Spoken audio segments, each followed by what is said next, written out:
This is Shaun Sport in podcast form. Can't wait to sit down and watch the Brisbane Lions host the Richmond Tigers at the Gabba tonight. It's going to be fever pitch. That's a big one. We've been waiting for a week and a half to be able to get this final series underway, Katie. And we've got the great man Jonathan Brown, the former Lion King himself. G'day, Brownie.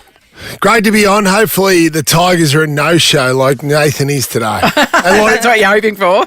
And like you were yesterday, McManus. What's wrong with you? Yeah, I had a few things that I had to take care of off the field, actually, Brownie. But also, I've decided that I think Switzerland have got a model out where they don't work a full week, and it's really working for individuals of that country. So I'm going down that path. He's the new Sam Pang. Oh, yeah, the Pangy. Yeah, Sam Pang. Hey, mate. Get it written in. Look, this game, everybody's on the side of the Tigers to win this one. I'm not. Me and Nat were speaking about it this morning. I think Brisbane will get this done. Lachie Neale's going to tear him apart. Well, he's had a great year, hasn't he? He could win his second Brownlow medal this year. He's had a great year, but I'm nervous as a Lions supporter. 15 of the last 17 clashes against the Tigers, including round 20, we've lost. Oh. Now, I'm probably to blame for some of those because they were while I was still playing. But at that stage, I was thieving money from the football club my last couple of years. But you were turning up, let's face it. I was turning up, but they're in our head. The Tigers are in our head for whatever reason. We're 42 points up against them in round 20 at the MCG, and they steamroll them. Now, I don't sound that confident at the moment. I've done my absolute best. I released a video of Dustin Martin to the newspapers overnight just to try and put him off his game. It 100% would have been you behind the camera there too, Brady. Hey, Brady, we were saying I've been sitting on that photo for 4 years.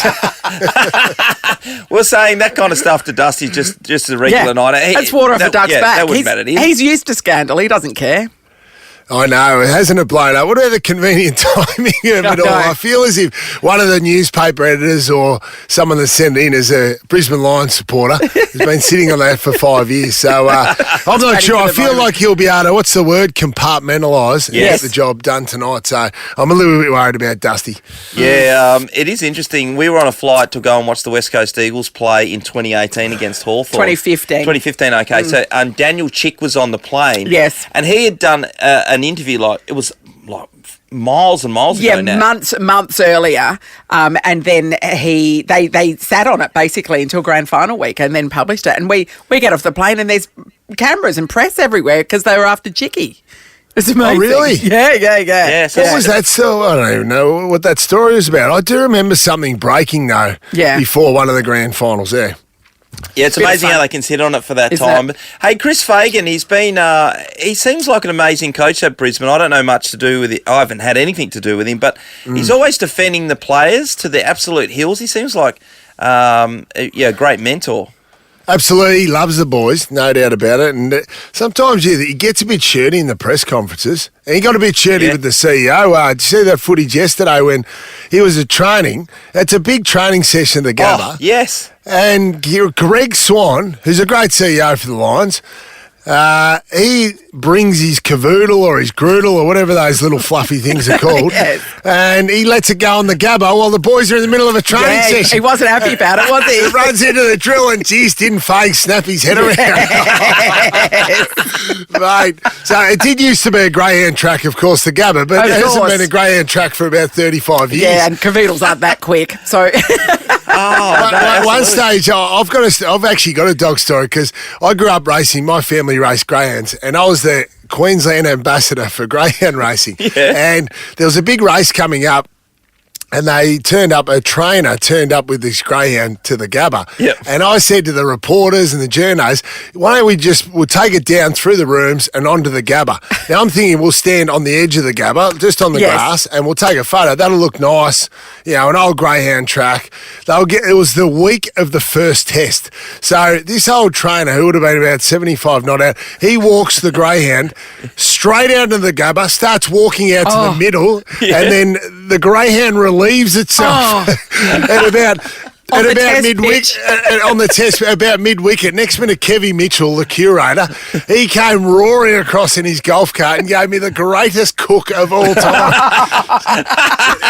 Said, "Who do you think you are, Brown? This is not a dog track anymore." That happened 30 years ago, Brown. It's a game of test cricket. Absolutely. So I had the tail between the legs that day. So did the greyhound. Yeah, absolutely. now, Brownie, what games and shows are you going to be working on this weekend? We know Run us through the you schedule. don't sleep. Well, I don't work Brisbane games because Too emotional. as we know, fortunate enough for us on radio, we've got a dump button. Yep. So if we drop the F-bomb or any magic words, we can dump it. Yes. You don't have that luxury on television, live TV. So I'm best not to commentate or speak about Brisbane Lions games, especially if Dusty or any of those boys gets hold of us. So they don't trust me. So I'm going to work tomorrow night Melbourne, Sydney. Yep. Which will be a good game. Melbourne back at the MCG because it's finals back in Melbourne for the first time since 2019. Yeah. And then, of course, the big one, Collingwood, Geelong, Twilight Saturday, which will be huge. There's been a big blow-up about that in Victoria, the Collingwood-Geelong time slot. Yep. People are saying, what a disgrace, country footy finals, all those sorts of things. Why is it played at that 4:30 on a Saturday? Well, in actual fact, Geelong, because they finished on top, Yes. the AFL gave them the option. They said, you've earned the right to name the time slot you want. And they didn't want Friday nights because it's too hard for Geelong people to travel up on a Friday night in peak hour traffic. So they requested the Saturday twilight. And, of course, they can't play any home games, especially against Collingwood, because their ground is under reconstruction. So that's the reason for that time slot on the Saturday twilight. Brilliant, mate. We look forward to watching all of the games, particularly Fremantle and the Western Bulldogs over here Saturday night. Jeez, I'll be lapping it up with a few stubs. That's for sure. What about no Nat Fife? Yeah, well, he hasn't played much this year. I do feel sorry for him. When your body starts going on your brownie every now and then, and you just can't. Oh, yeah. I do know that. And so do you. So do you, McManus. Yeah, I do. Bloody oath. So hopefully we'll see him at some stage. But anyway, it's going to be a cracking finals series, mate. Look forward to catching up with you along the journey. And we'll see you on Fox Sports, obviously. Yep, no worries. Thanks very much, and all the best to all the Dockers fans over there. Shaun Sport in podcast form. Time to catch up with the genuine champion of the Western Bulldogs, the smiling games assassin. record holder. He's an absolute icon of the football world, and he's going to join us to talk about how the Western Bulldogs can possibly beat the Fremantle Dockers. Brad Johnson, come on in. Good morning, Katie and Nat. I'm not going to talk to Shaun today. I know. The rivalry is on. It's game on. Can't wait for Saturday night. It's going to be an absolute ripper. How are you feeling, Shaun, about it all? I'm pretty low-key this week, knowing that Fremantle will just get the job done against your boys, who barely scraped into the finals, mate. They don't deserve to be there. They just got there because Carlton for 2 weeks in a row, decided to give up in the last 5 minutes of a game. Look, we can't. I can't make up any excuse about that. You're right. We're extremely lucky to be playing finals footy, but everyone knows that Fremantle are extremely nervous about what's to come on Saturday night. No one wants to play the Bulldogs, so.